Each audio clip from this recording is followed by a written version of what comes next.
Hola, ¿cómo están? Nada, pues paso por aquí porque quiero compartir con ustedes una opinión súper rápida de algo que traigo en la cabeza ya hace una semana que me parece profundamente peligroso.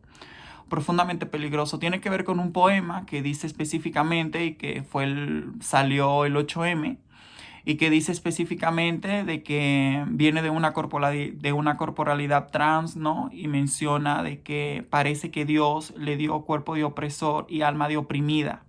Y eso me parece profundamente colonial y profundamente racista. Entender que pene es sinónimo a opresión. Es una lógica y es un discurso que responde a una clase de construcción del cuerpo que pareciera que sea histórico, ¿no? Que pareciera que un cuerpo en automáticamente, un cuerpo que es un cuerpo construido como mujer, que tiene una vulva, que tiene ciertas características propias de lo que significa una mujer en una sociedad occidental, automáticamente es un alma de oprimida.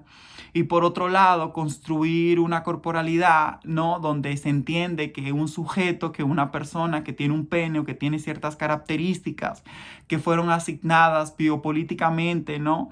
Propias de varones, en automático es un cuerpo de un opresor. O sea, eso es un discurso TERF. Las TERF estarían de acuerdo con esta frase, ¿no?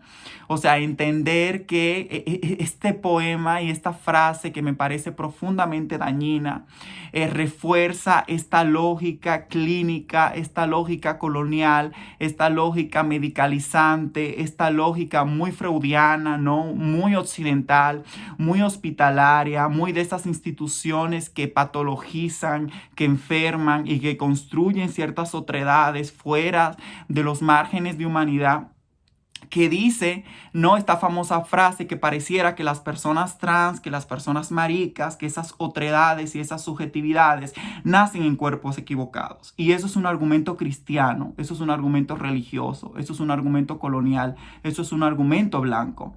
O sea, las personas trans y las personas travestis y quienes andamos en las fronteras y en las orillas y fuera incluso fugadas de las identidades dicotómicas, binomiales, de lo que significa un hombre y una mujer, ¿no? Porque dicho sea de paso, esas identidades son recientes, ¿no? Y ahorita que justamente Foucault está de moda porque ha sido cancelado, estas identidades de ser mujer y ser hombre son identidades profundamente recientes. Incluso podemos comenzar a rastrearlas a partir del siglo XVIII, ¿no? Entonces, justamente entender que estas identidades de ser mujer y de ser hombre, como si ser mujer y ser hombre fuera un ser ahistórico, fuera una cuestión dada por la naturaleza que está allí y que nosotras vamos y descubrimos que está allí completamente, que no ha sido intervenido por nuestros devenires, por una construcción de nuestras sociedades, de procesos políticos, de procesos económicos, capitalistas, etcétera.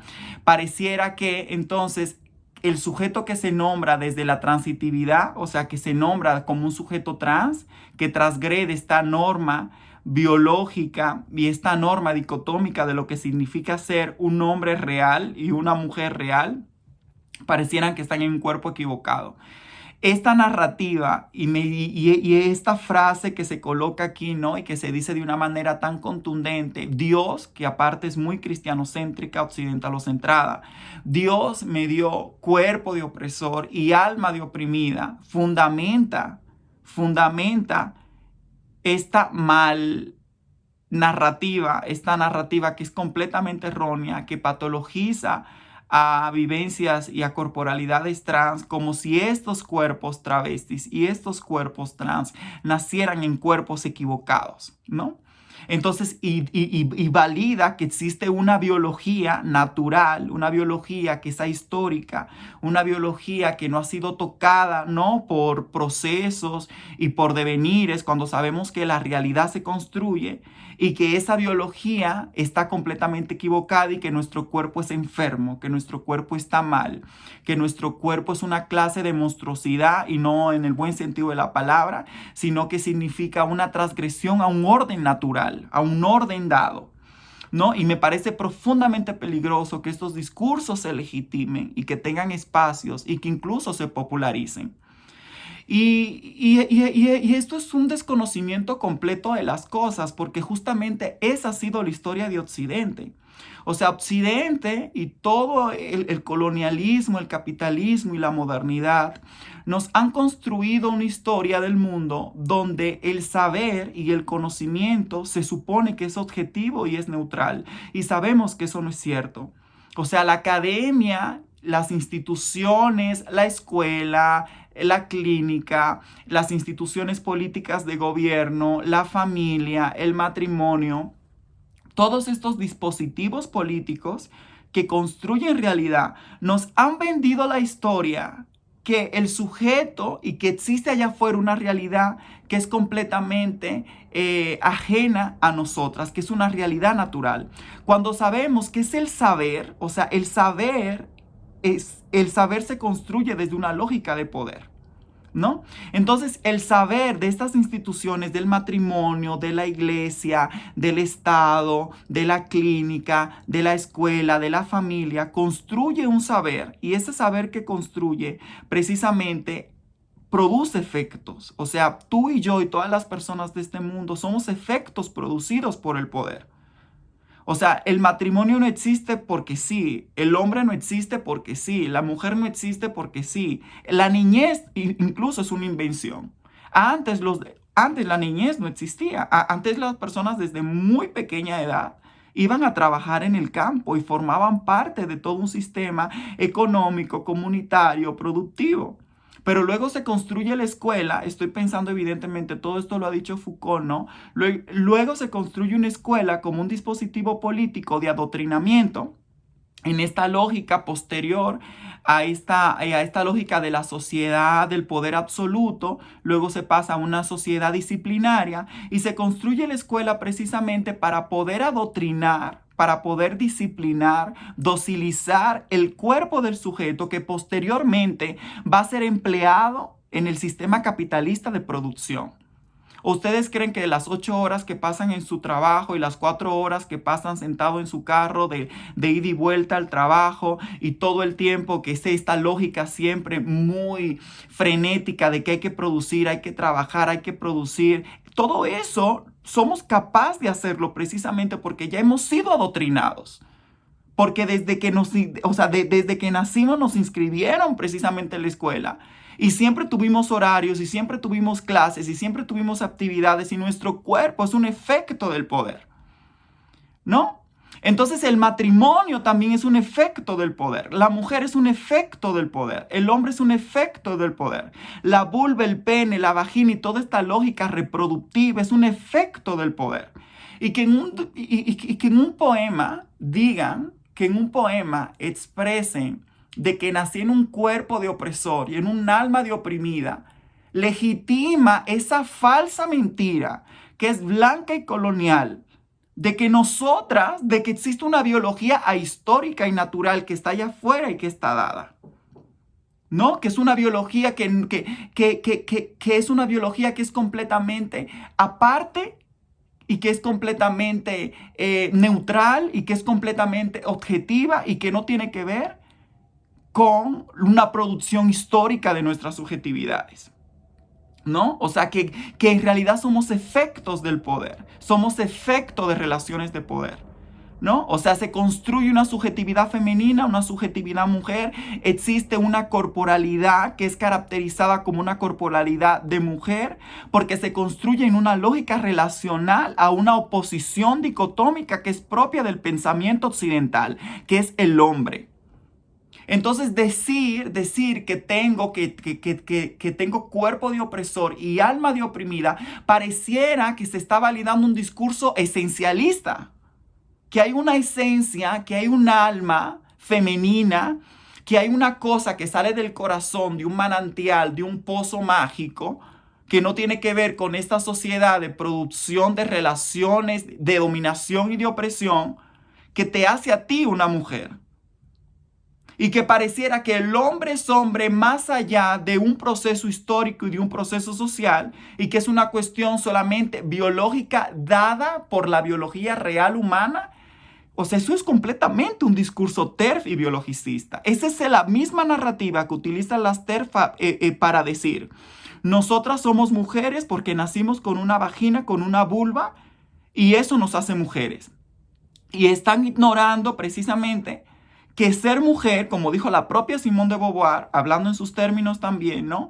Que no se nace, sino que se llega a serlo, porque ser mujer o ser hombre o ser lo que te dé la gana no significa algo con lo cual tú vienes en tu ADN, sino que es una cuestión de cultural, es una cuestión histórica, es una cuestión de experiencia de vida, precisamente es una cuestión, es una vivencia, no es una experiencia fuera de ciertos márgenes que tienen que son propios, no sé, en el caso de una subjetividad trans femenina que se escapan de los márgenes de la masculinidad hegemónica, que viven en otras experiencias, que tienen otras, o sea, es una cuestión profundamente producida, no es una cuestión producida porque precisamente estamos reconociendo que la feminidad y la masculinidad y lo que significa eso, ser hombre o ser mujer, es un constructo político y es un constructo social.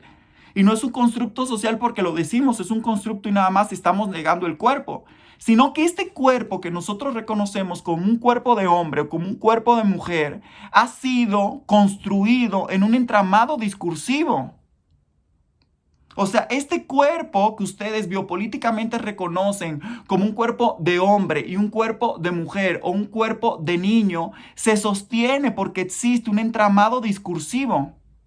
¿No? Un entramado discursivo que te dice qué es ser una mujer, vale, una mujer es ser esto, es ser esto, es ser aquello, una mujer se comporta así, una mujer también utiliza aquello, etcétera, una mujer se suscribe en estos campos, en estos márgenes, una mujer tiene que ver con unas lógicas reproductivas que están relacionadas con el cuidado, una mujer, entonces solamente es un ejemplo, ¿no? No necesariamente es eso. Entonces se construye todo un aparato discursivo que define lo que significa una mujer. Entonces nuestra sociedad entiende y lee en relación a eso. No es que la realidad y la mujer está allá afuera, sino que nosotras vemos lo que ya entendemos, ¿no? En este entramado discursivo. Sucede lo mismo con el hombre, sucede lo mismo con la subjetividad niñez. Sucede lo mismo con la travesti, con la trans, sucede lo mismo con la marica, ¿no? Estos cuerpos que son abyectos, también muchos de estos, no estos últimos que menciono, que forman parte de esta otredad, que se escapa de estas lógicas de identidad que son hegemónicas, no son construidas en relación a un discurso, a un entramado discursivo de lo que significa una marica, de lo que significa una mujer o de lo que significa un hombre.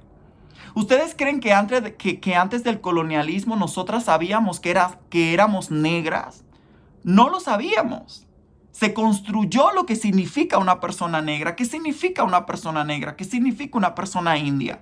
No, se nos embruteció, se nos dijeron que no éramos capaces para ciertas tareas. Debatieron si éramos seres humanos, si teníamos almas o si no teníamos alma, ¿no?